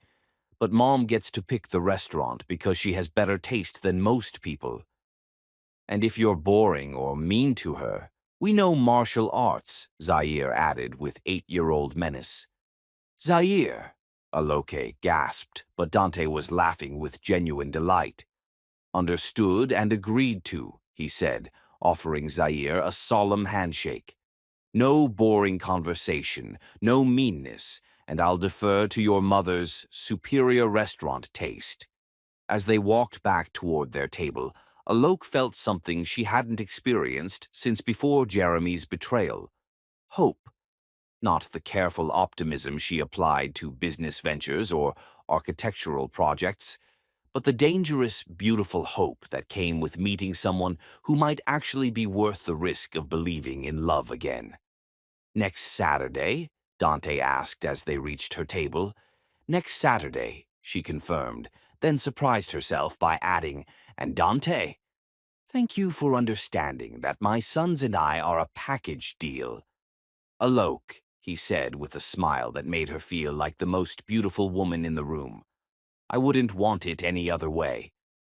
As he walked away, Kai tugged on her evening gown with obvious satisfaction. Mom, I think we found you a good one. Yeah, Zaire agreed, sliding into his chair beside her. He's way better than the sperm donor. For the first time in 8 years, Alok found herself agreeing that maybe, just maybe, there were some risks worth taking after all. Chapter 7. The New Family, 10 years later. 10 and 3/4-year-old hands trembled slightly as Kai Devine carefully positioned the velvet ring box on the coffee table, while across the room his brother Zaire practiced his speech for the third time that evening. Are you sure we're doing this right? Kai whispered, his voice carrying the weight of someone who understood this moment would change everything. What if Mom says no? She won't say no, Zaire replied, with the confidence of a child who'd spent 2 years watching his mother fall in love with the best man they'd ever known. Look how happy she is with Dante, and he's been more of a dad to us than the sperm donor ever was. 2 years had passed since that first dinner date had blossomed into something beautiful and permanent. 2 years of Dante showing up for school plays and soccer games, helping with homework and bedtime stories, treating Kai and Zaire not as obstacles to overcome, but as treasures to be protected and guided. 2 years of watching their mother transform from a woman who'd built walls around her heart into someone who laughed freely, loved openly, and had found partnership instead of just companionship. Tonight, everything would become official. He's here, Kai announced, peering through the blinds of their Upper East Side apartment. A warm, loving home that bore no resemblance to the cold marble perfection Alok had once shared with Jeremy. This space was filled with family photos, children's artwork, medical journals mixed with architectural drawings, and the comfortable chaos of a life built on love rather than status. Dante Kingsley entered with the quiet confidence that had made him one of the most respected pediatric surgeons in the country. But tonight his usual composure was tinged with nervous excitement. In his hands he carried a bouquet of white roses, Alok's favorites, and in his pocket a ring he'd spent months designing to capture the strength and beauty of the woman who'd taught him that love was worth any risk. Gentlemen, he said formally, setting the flowers on the counter and turning to face the boys with the seriousness this moment deserved. Are you ready? We've been ready for months, Zaire replied, producing a small wrapped package. This is for you, from both of us. Dante accepted the gift with curiosity, carefully unwrapping what appeared to be a handmade photo album. The first page contained a picture from that first dinner 2 years ago, all four of them laughing over dessert at a small Italian restaurant, where Dante had won the boys over completely by letting them order whatever they wanted and listening seriously to their opinions about everything from dinosaurs to space travel. Subsequent pages chronicled their journey from tentative new family to inseparable unit. Dante teaching Kai to throw a football.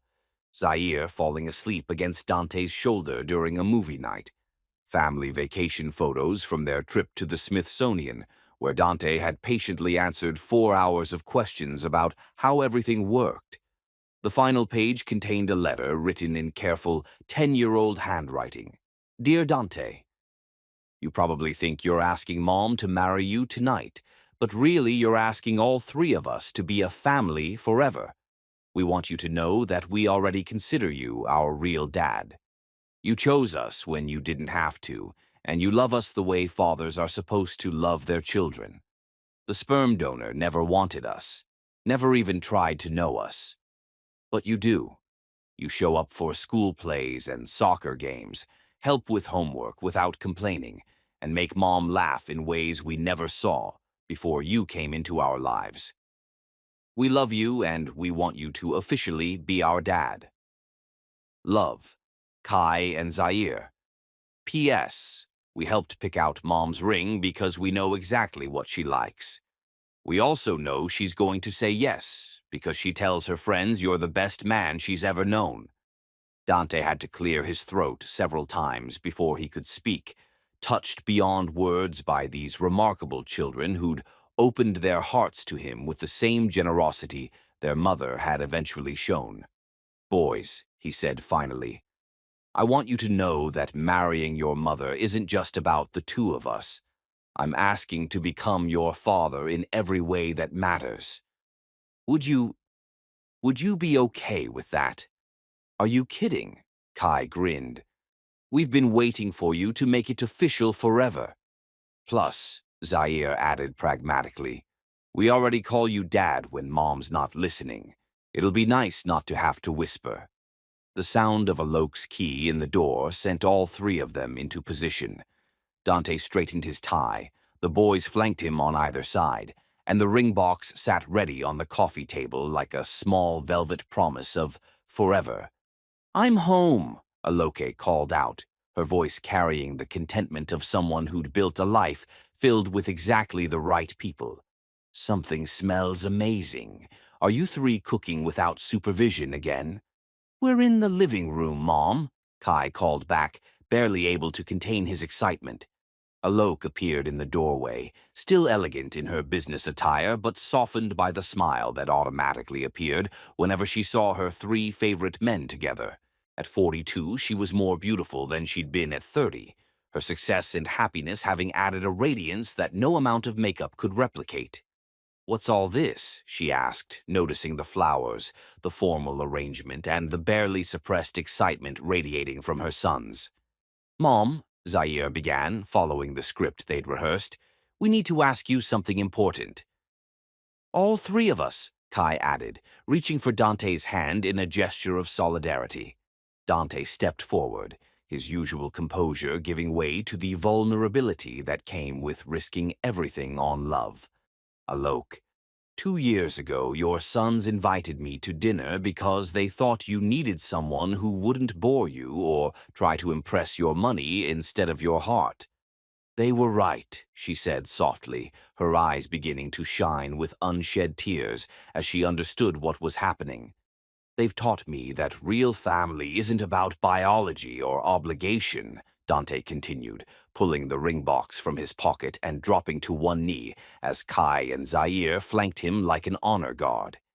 "It's about choosing each other every day, about building something beautiful together, about loving someone enough to become the best version of yourself."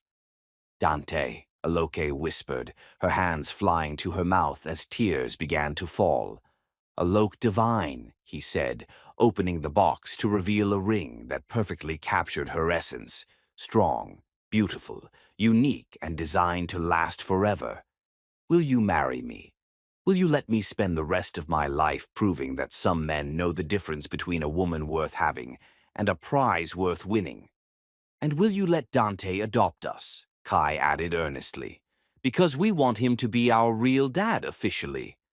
"We already love him like he's our real dad," Zaire confirmed. "We just want the paperwork to match our hearts." Aloka looked down at these three extraordinary males who'd transformed her life in ways she'd never imagined possible. Dante, who'd courted not just her but her sons, who'd understood from the beginning that loving her meant embracing the entire package. Kai and Zaire, who'd somehow known exactly what kind of man their mother deserved long before she'd been brave enough to believe it herself. "Yes," she whispered, then louder. "Yes to all of it. Yes to marrying you. Yes to the adoption. Yes to being a family in every way that matters." The ring slid onto her finger with the kind of perfect fit that suggested some things were simply meant to be. As Dante rose to kiss her, Kai and Zaire threw themselves into the embrace, creating a family huddle that felt like the most natural thing in the world.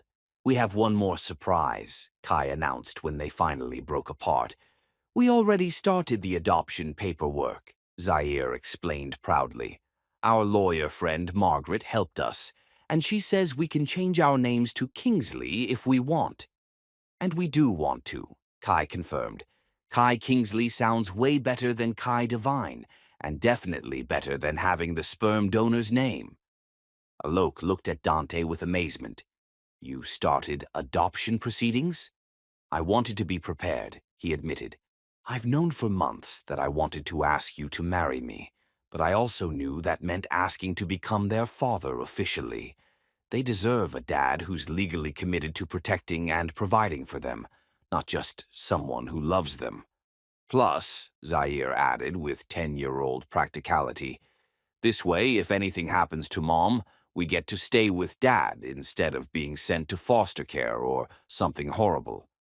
The thoughtfulness, the planning, the way Dante had considered every aspect of what marriage would mean for all of them, overwhelmed Aloke with gratitude for this man who'd somehow known exactly how to love her family. There's something else, Dante said, producing another small box. Kai, Zaire, I know your mother is getting the engagement ring, but I wanted you both to have something too. The boys opened identical boxes to find matching watches engraved with Kingsley Family Forever and the date. These are like promise rings, Dante explained seriously. My promise that I'll always be your dad, that I'll always choose you, that you'll always have someone in your corner no matter what. Kai and Zaire examined their watches with the reverence due to family heirlooms, understanding instinctively that they were receiving more than jewelry. They were getting the security of belonging to someone who wanted them. When's the wedding? Zaire asked practically. And can we help plan it? Kai added, because we have opinions about cake flavors. 6 months, Alok decided, looking at Dante for confirmation. Enough time to plan something beautiful, but not so long that we have to wait forever to make it official. And yes, you can absolutely help plan it, Dante confirmed. It's going to be our wedding, all 4 of us. Every decision should include your input. As they settled onto the couch together, a real family unit planning their official beginning, Aloke marveled at how completely her life had been transformed. 10 years ago, she'd been a woman whose husband had publicly humiliated her while she carried his children. Tonight, she was surrounded by a man who'd fallen in love with all of her, including the complications that came with being a successful single mother. I love you, she whispered to Dante as the boys debated wedding cake flavors with the seriousness of professional food critics. I love all of you, he replied, encompassing the entire family with his gaze, more than I ever thought possible. Somewhere across town, Jeremy Paul Avance was probably spending another evening alone in his modest apartment, wondering how his life had become so small while his ex-wife's had become so magnificently large. But Alok didn't spare a thought for the man who'd lost everything because he'd never understood what truly mattered. She was too busy planning a future with people who'd chosen to love her exactly as she was, successful, complicated, fierce, and worth every effort required to win her heart. The Kingsley family was about to become official, and it was going to be everything Jeremy had never been capable of providing. Real, lasting, and built on the kind of love that chose commitment over convenience. Some fairy tales began with Once Upon a Time. The best ones began with Will You Marry Us? Chapter 8. The Ultimate Success. $500 million looked different than Aloka had imagined, displayed not as cash or gold, but as a Forbes magazine cover featuring her serene smile beneath the headline, Architecture's Most Influential Woman, How Alok Kingsley Built an Empire That Heals the World. The magazine lay open on the conference table of the Kingsley Foundation's Manhattan headquarters, where Aloki and Dante were reviewing plans for their latest project, a network of sustainable hospitals in underserved communities. Mrs. Kingsley, said Dr. Sarah Martinez, their foundation's medical director, the Guatemala facility is already showing remarkable results. The solar grid you designed is providing power to the entire village, and the water reclamation system is supporting agriculture for a 5-mile radius. 12-year-old Kai looked up from his homework, spread across another section of the enormous conference table. Mom, explain again how buildings can help grow food. The hospital processes all its gray water through a biological filtration system, Alok explained patiently. The clean water that comes out is perfect for irrigation, so the community can grow crops year-round instead of depending on unreliable rainfall. That's so cool, Zaire added, not looking up from the 3D modeling software he was exploring on his tablet. It's like the building is alive and helping everything around it get better. Dante smiled at his sons, officially his sons now, thanks to adoption papers that had made their family legally permanent 6 months ago.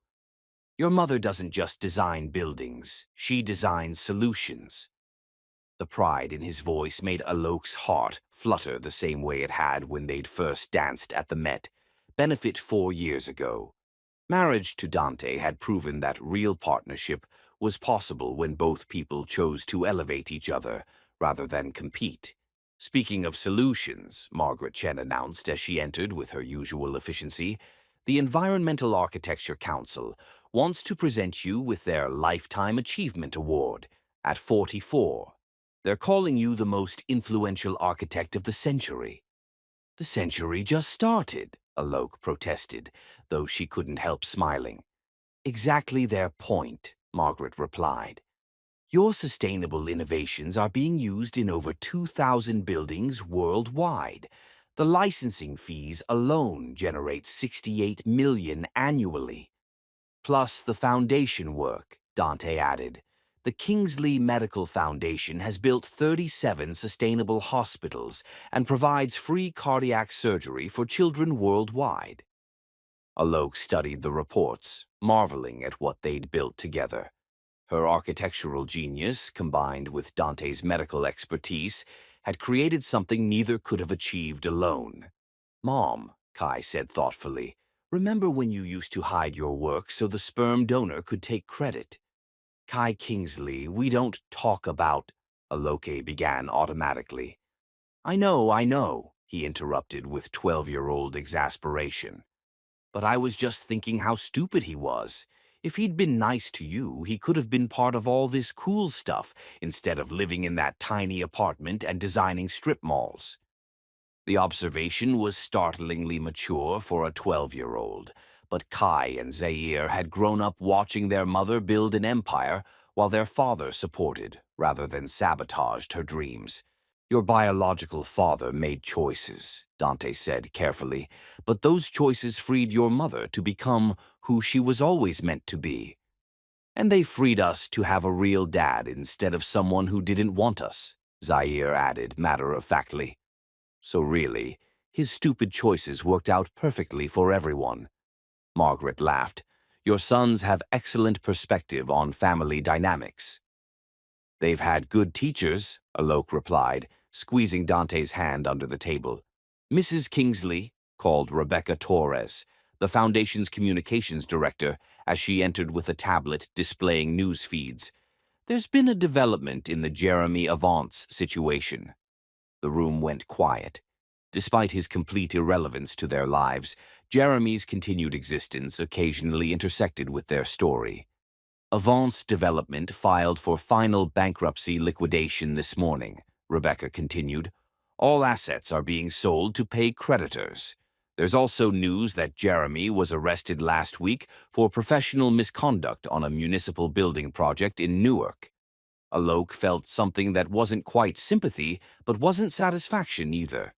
Jeremy's complete professional destruction had been inevitable, but hearing about his arrest still felt surreal. What kind of charges? Margaret asked. Professional fraud and endangering public safety. He falsified engineering credentials and signed off on structural plans for a municipal building that failed inspection. The building had to be evacuated and demolished at taxpayer expense. So he's definitely going to prison, Kai asked. Likely 2 to 3 years in federal prison, plus permanent loss of his professional license and substantial financial penalties, Rebecca confirmed. The prosecutor is treating it as a serious case of professional fraud that endangered public safety. Aloke closed her eyes, thinking about the man she'd once loved, who'd somehow fallen so far that he was now facing criminal charges for the same kind of intellectual theft he'd practiced during their marriage. Are you okay? Dante asked quietly, always attuned to her emotional state. I'm sad for him, she said honestly. Not because I still care about him romantically, but because he had every opportunity to build something legitimate and chose to keep lying instead. Some people learn from their mistakes, Margaret observed. Others just make bigger mistakes until they can't escape the consequences. Can we visit him in prison? Zaire asked with innocent concern. I mean, he's technically still our biological father, right? The question highlighted the complex reality of their family situation. Jeremy had never been a father to the boys in any meaningful sense, but his genetic contribution couldn't be completely erased. That's a decision you can make when you're older, Aloke said carefully. Right now, your father is sitting right here, and he's the person who's earned the right to that title. Dante's hand squeezed hers gratefully.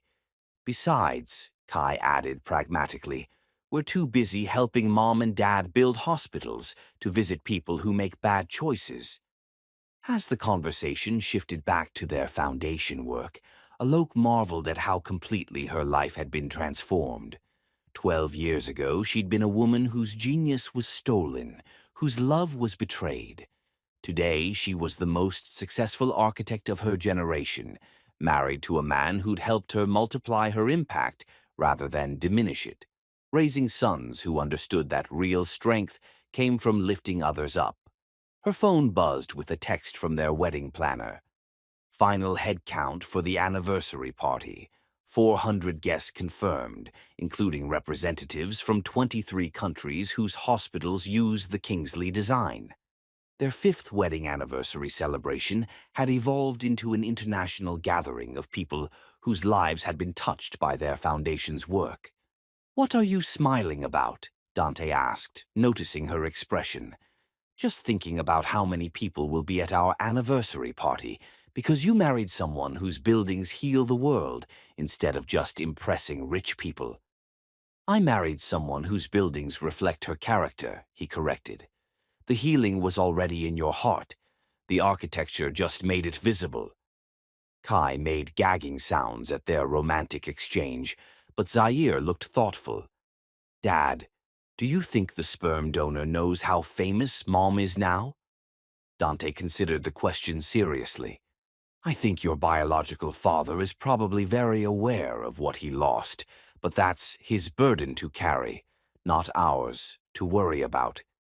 "Good," Zaire decided, "because we have important work to do." As the meeting continued, Alok reflected on the beautiful irony of her situation. Jeremy had tried to destroy her to prove she was nothing without him. Instead, he'd freed her to become everything despite him. The revenge she'd once planned had become irrelevant compared to the success she'd built with people who actually deserved her. Jeremy's punishment wasn't her anger. It was simply having to live with the knowledge of what he'd thrown away while watching her flourish beyond anything he'd ever imagined possible. Sometimes the best revenge was just living beautifully with people who knew your worth. And sometimes justice looked exactly like a Forbes cover, declaring you the most successful architect in the world, while your husband and sons planned to help you heal it. Chapter 9. Perfect Revenge Planning. Wedding invitation designs scattered across the kitchen island like fallen snow, each one more elegant than the last, while 14 and three-quarter-year-old twins debated the merits of revenge versus grace, with the philosophical sophistication of teenagers who'd inherited their mother's strategic mind. "I still think we should invite him," Kai insisted, examining a sample invitation printed on cream cardstock with gold foil lettering that cost more per piece than Jeremy probably spent on food each week. "Not because we want him there, but because witnessing real love might actually educate him about what he threw away." Or, Zaire countered, organizing rejected designs with the methodical precision he'd inherited from his mother, "it might just torture him to watch Mom marry someone who actually deserves her while he sits in federal prison wearing shackles." Alok looked up from her laptop where she'd been reviewing final details for what the media had dubbed the wedding of the century, Her marriage to Dante in 6 weeks at the Metropolitan Museum, the same venue where they'd first met 7 years ago when the twins were 8 years old. "Boys," she said with gentle reproach, "we're not planning this wedding to torture anyone.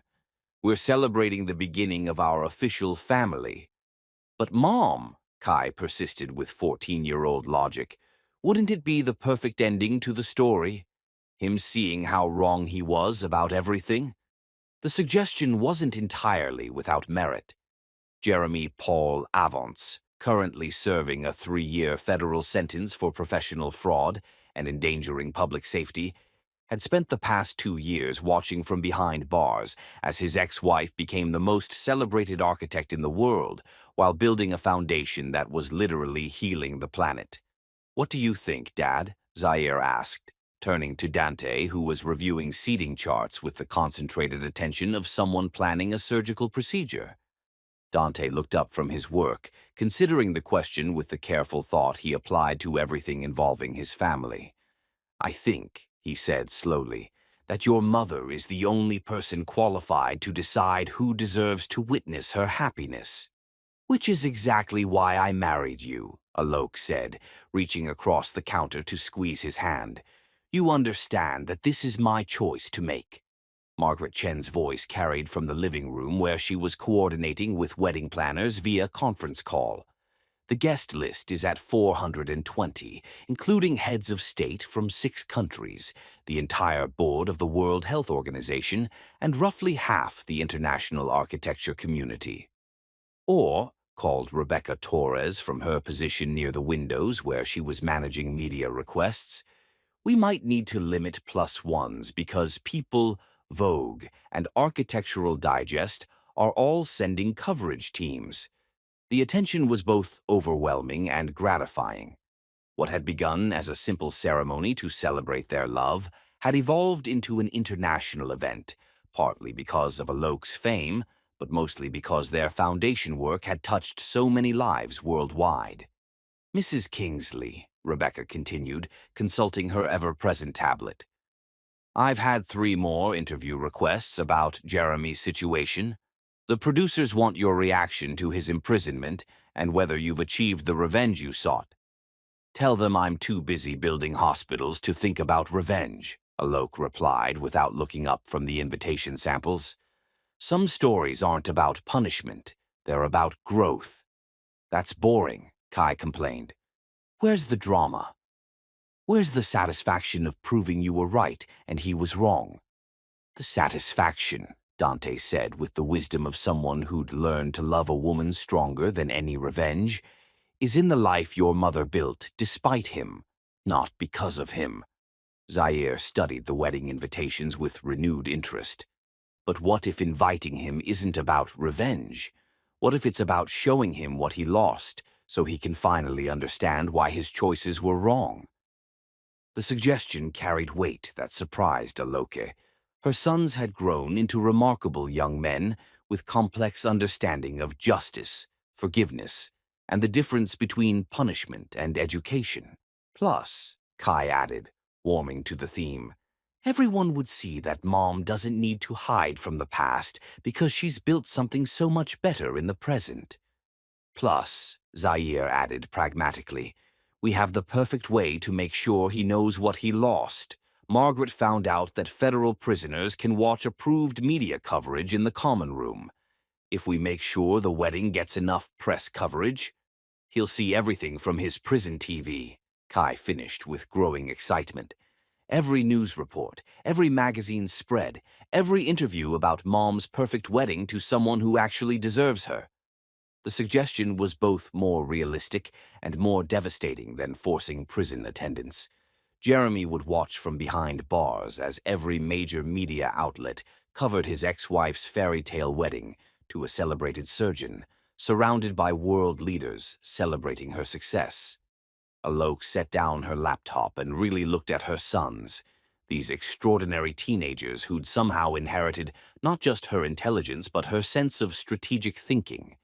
They weren't suggesting cruelty or vindictiveness.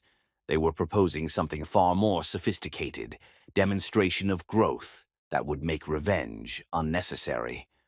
What would we put on his invitation? She asked, surprising herself by entertaining the idea. The truth, Zaire said immediately. Something like, "You taught me what love isn't. Dante taught me what love is. Come see the difference." The elegant brutality of the suggestion made Margaret pause her phone conversation, and Dante look up from his seating charts with something approaching admiration. "That's," Alok began, then stopped, considering the implications. "That's actually perfect."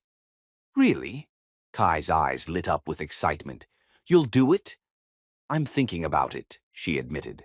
Not to hurt him, but to close the circle completely, to show that his worst intentions produced my best life. Rebecca approached with the careful steps of someone about to suggest something potentially controversial. "If you're seriously considering this, there's something you should know. I've been monitoring news about Jeremy's situation." "What kind of news?" Dante asked, immediately protective. "He's been giving interviews from prison," Rebecca replied, consulting her notes.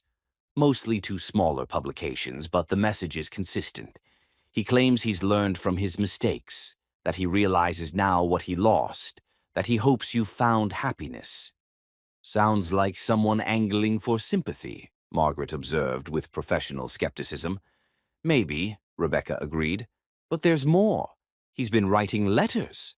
Not to you directly," she added quickly, seeing Alok's expression, "but to other inmates, to prison counselors, to anyone who'll listen. All saying the same thing, that he destroyed the most valuable thing in his life because he was too arrogant to recognize its worth." The revelation hung in the air like incense, carrying weight that none of them had expected. Jeremy Paul Avance, the man who'd tried to publicly humiliate his pregnant wife, was apparently spending his prison sentence documenting his own failures. "Has he asked to contact us?" Dante asked carefully. "No," Rebecca confirmed. "His lawyer reached out once, 2 years ago, asking if you'd be open to a letter of apology. Margaret shut that down immediately." "Good," Alok said firmly. "I don't need his apologies, But, Kai prompted. "But maybe I do need him to see what real love looks like," she continued thoughtfully. "Not for his benefit, but for the completion of my own story." Dante reached for her hand across the counter. "Are you sure? This means risking that he'll disrupt our perfect day through media attention." "He can't disrupt anything," Aloka replied with the confidence of someone who'd learned her own worth through fire. "He has no power over our happiness anymore. He's just a man who made terrible choices while I made beautiful ones." Alok stood up from the counter and walked to the windows overlooking Central Park, where spring was transforming the landscape with new growth. 14 years had passed since Jeremy's betrayal had forced her to discover her own strength. 14 years of building an empire, raising extraordinary sons, and learning that real love existed when you found the right person. "I want to do it," she decided, turning back to her family. "I want Jeremy to see what he lost, not to hurt him, but to complete the story." "You're sure?" Dante asked, rising to stand beside her with the protective instinct that had made him the perfect father to her children. "I'm sure," she confirmed, "but not because I want revenge, because I want closure. I want him to understand that his worst behavior led directly to my best life." "What should the invitation say?" Zaire asked, already reaching for a pen. Alok considered for a moment, then smiled with the serene confidence of someone who'd transformed pain into power. "Keep it simple," she said. "Just the basic wedding information, and then, thank you for showing me what I didn't want so I could recognize what I did. Aloke." The boys exchanged glances of pure admiration for their mother's elegant approach to closure. "That's perfect," Kai declared. "It's not mean, but it's definitely clear." "It's classy revenge," Zaire agreed. "The best kind." As Margaret began making calls to arrange the media coverage, and Rebecca started managing the press implications of essentially inviting a federal prisoner to watch society's wedding of the year, Alok felt something she hadn't experienced since the night of Jeremy's betrayal. Complete peace about their shared history. She'd spent 14 years building something extraordinary, despite his attempts to destroy her. Now she would let him witness the fruits of that construction through every news report, every magazine cover, every interview about the love she'd found with someone who actually deserved her.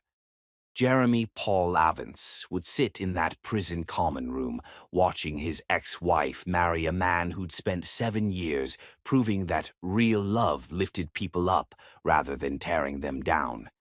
He would see their sons, healthy, brilliant, confident young men who called Dante Dad and referred to Jeremy as the sperm donor without malice, simply as acknowledgement of his irrelevance to their lives. He would witness the celebration of love built on partnership, respect, and shared purpose to heal the world, and when it was over, he would return to his cell with the knowledge that his biggest mistake had freed her to become everything he'd never been capable of supporting. That wasn't revenge. That was justice in its most beautiful form. Chapter 10. Divine Justice Served.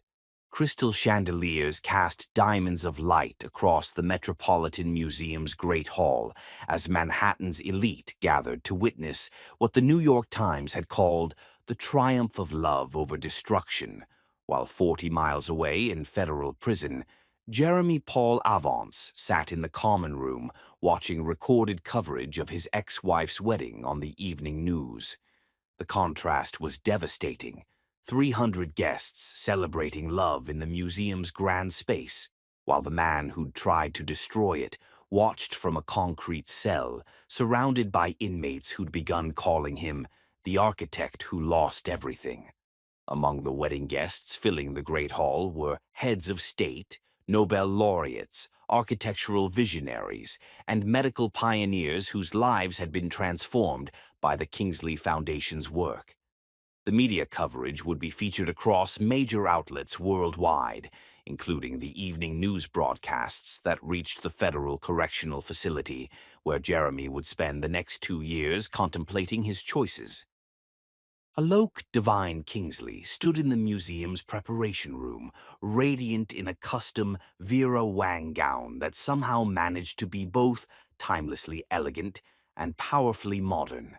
At 46, she possessed a beauty that transcended physical features, the luminous confidence of someone who transformed suffering into strength, failure into triumph, abandonment into abundance. "You look like a queen," whispered 14 3/4-year-old Kai, adjusting his bow tie with serious concentration. "She looks like someone who won," added Zaire, straightening his formal wear with equal solemnity. "Someone who took the worst thing that ever happened to her and turned it into the best life anyone could imagine." Through the preparation room's windows, they could see guests taking their seats, world leaders who'd traveled specifically to celebrate the woman whose architectural innovations were literally healing the planet, while her medical foundation revolutionized healthcare in underserved communities. "Are you nervous?" asked Margaret Chen, making final adjustments to Alok's train. "Not nervous," Alok replied, checking her reflection one final time. "Grateful for all of it, even the parts that hurt, because they led me here." Dante appeared in the doorway like something from a fairy tale, devastatingly handsome in his custom tuxedo, radiating the quiet confidence of a man who'd spent 7 years proving himself worthy of extraordinary love. "The officiant is ready," he announced, then paused to simply stare at his bride with unconcealed wonder. "My God, Aloke, you're the most beautiful thing I've ever seen." "Save some romance for the vows, Dad," Kai advised with teenage practicality, though his smile suggested complete approval of his parents' obvious devotion. "Speaking of vows," Dante said, producing a small velvet box containing matching platinum pins shaped like the Kingsley Foundation logo. a stylized heart surrounded by healing hands. I wanted you to wear these today as a reminder that what we're celebrating isn't just our marriage, but the family we've built and the healing we've brought to the world. As Alok pinned the symbol to her gown and the boys attached theirs to their lapels, she felt the weight of everything this moment represented. 14 years ago, Jeremy had tried to break her in this very building, expecting her to collapse and beg for another chance. Today, she was marrying a man who'd spent 7 years elevating her rather than diminishing her, surrounded by evidence that real love multiplied strength rather than dividing it. The walk to the Temple of Dendur felt like a pilgrimage through her own transformation, past the Egyptian artifacts that had witnessed human triumph and tragedy for millennia, toward the ancient temple where she would officially unite with the family that had chosen her as completely as she'd chosen them. Together, the Kingsley family walked into the great hall as the crowd rose in respectful admiration for the woman who'd transformed architectural design, revolutionized medical philanthropy, and demonstrated that some stories end with triumph rather than tragedy. The ceremony itself was a masterpiece of love and symbolism. Judge Amanda Richardson, a longtime friend and respected federal judge, officiated with words that honored both their individual achievements and their shared commitment to healing the world. Love, Dr. Richardson announced to the assembled guests, is not about finding someone to complete you, but about finding someone who inspires you to complete yourself. Alok and Dante exemplify this truth, two whole people who've chosen to build something beautiful together. When it came time for vows, Dante spoke first, his voice carrying clearly through the ancient temple. Alok, 7 years ago you taught me that real love isn't about rescuing someone or being rescued. It's about choosing each other every day, about building something together that's stronger than what either person could create alone. You've shown me that the past doesn't define us. Our response to it does, and your response has been magnificent. Alok's own vows were delivered with the confident eloquence that had made her one of the most sought-after speakers in the world. Dante, you taught me that love doesn't require sacrifice of self. It requires celebration of self. You've spent 7 years proving that real partnership elevates both people rather than diminishing either. You've shown me and our sons that strength comes from lifting others up, not tearing them down. That legacy is the greatest gift you could give our family. When Kai and Zaire stepped forward to present the rings, their words carried the weight of children who'd witnessed both the worst and best of human nature. These rings represent promises, Kai announced clearly. Mom and Dad promised to keep choosing each other, and we promised to keep being the best family we can be. And, Zaire added with 14-year-old wisdom that stunned the sophisticated audience, we promise to remember that real family isn't about who created you, but about who chooses to love you completely. As Dr. Richardson pronounced them husband and wife, the celebration that erupted was unlike anything the social elite had ever witnessed. Instead of polite applause, the temple filled with genuine joy from people whose lives had been touched by the couple's work. Meanwhile, in the Federal Correctional Facility's common room, Jeremy watched the evening news coverage of the celebration, surrounded by fellow inmates who'd grown tired of his constant self-pity. The media coverage was extensive, featured segments on major networks and international outlets covering what they called architecture's wedding of the year. Real love, Alok's voice carried through the prison's cheap speakers as she addressed the wedding guests, doesn't ask you to become smaller. It challenges you to become larger.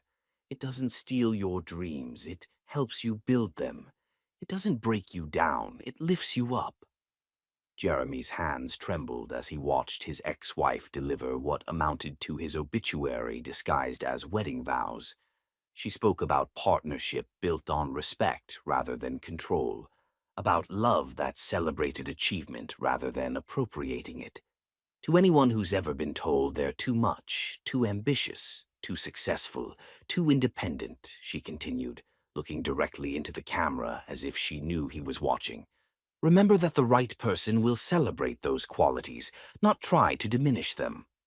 The final knife twist came disguised as gratitude. Sometimes the best thing someone can do for you is reveal their true character early, before you've invested too much in the wrong person. As the coverage continued with interviews from world leaders praising the couple's philanthropic work, Jeremy understood with devastating clarity what he'd lost through his own arrogance. Not just a wife, not just children, not just wealth or status. He'd lost the chance to be part of something magnificent. The reception in the museum's East Wing was transformed into a space that reflected both elegance and the couple's commitment to healing. Guests received elegant programs that included information about the Foundation's latest projects, subtly inspiring future philanthropic partnerships. When Alok took the microphone to address her guests, her words resonated with the power of someone who'd transformed pain into purpose. 7 years ago, a very wise man taught me that love isn't about finding someone to complete you, but about finding someone who inspires you to become the best version of yourself. Before that lesson, I spent years diminishing myself to accommodate someone else's insecurities. The silence in the reception hall was complete, as Manhattan's elite recognized they were witnessing something unprecedented. A woman using her wedding reception to deliver a masterclass in self-worth and authentic partnership. Real love doesn't ask you to become smaller. It challenges you to become larger. It doesn't steal your dreams. It helps you build them. It doesn't break you down. It lifts you up. She turned to Dante with a smile that could have powered the museum for a week. Dante taught me that partnership means two whole people choosing to build something beautiful together. Our foundation has constructed 53 hospitals worldwide, but more importantly, our marriage has constructed a model of what's possible when love is based on respect rather than control. The applause was thunderous, but Alok held up her hand for silence as she prepared to deliver her final statement. To anyone who's ever been told they're too much, too ambitious, too successful, too independent, remember that the right person will celebrate those qualities, not try to diminish them. And if someone tries to break your spirit, use their destruction as fuel to build something magnificent. She paused, letting her words resonate through the reception hall. Because sometimes the best thing someone can do for you is reveal their true character early, before you've invested too much in the wrong person. As the evening continued with dancing and celebration, Jeremy remained seated in the prison common room, watching his ex-wife dance with her husband and sons, the family he'd abandoned before they'd even drawn breath, now complete without any need for his existence. Inside the reception hall, Aloke rejoined her husband and sons for the final dance of the evening, surrounded by friends and colleagues whose respect she'd earned through genius, perseverance, and the kind of strength that forged diamonds from pressure. "No regrets," Dante whispered as they swayed together to the evening's last song. "None," she replied with absolute certainty. "Some people break under pressure, others forge themselves into something unbreakable. Jeremy taught me which category I belonged to." "And which category is that?" Kai asked, having overheard as he and Zaire joined their parents for a family dance. "The category," Aloke said, gathering her sons close as her husband's arms surrounded them all, "of people who use their worst experiences to build their best lives." Later that night, in the privacy of their hotel suite, as Dante helped her out of her wedding gown and they prepared for their honeymoon in Morocco, where they would design their next hospital, Aloke reflected on the perfect completion of her story. Jeremy Paul Avance had returned to his prison cell, having witnessed exactly what he'd lost through his own choices. But his punishment wasn't her anger or vindictiveness. It was simply the natural consequence of treating love as disposable, while she chose to treat it as precious. "Do you think he learned anything?" Dante asked as they settled into bed together, official husband and wife after 7 years of building something beautiful together. "I think," Alok replied, curling against the man who'd proven that real love existed when you found someone worthy of it, "that some lessons can only be learned through loss. But that's his journey to take, not ours to worry about." Outside their window, New York City glittered with possibilities as endless as the love they'd built together. Inside their room, the Kingsley family slept peacefully, secure in the knowledge that they'd created something Jeremy Paul Avance could never touch, steal, or destroy. Divine justice had been served not through revenge, but through the simple act of building a life so magnificent that his destruction had become irrelevant to their happiness. And that, Alok realized as sleep claimed her, was the most perfect ending of all.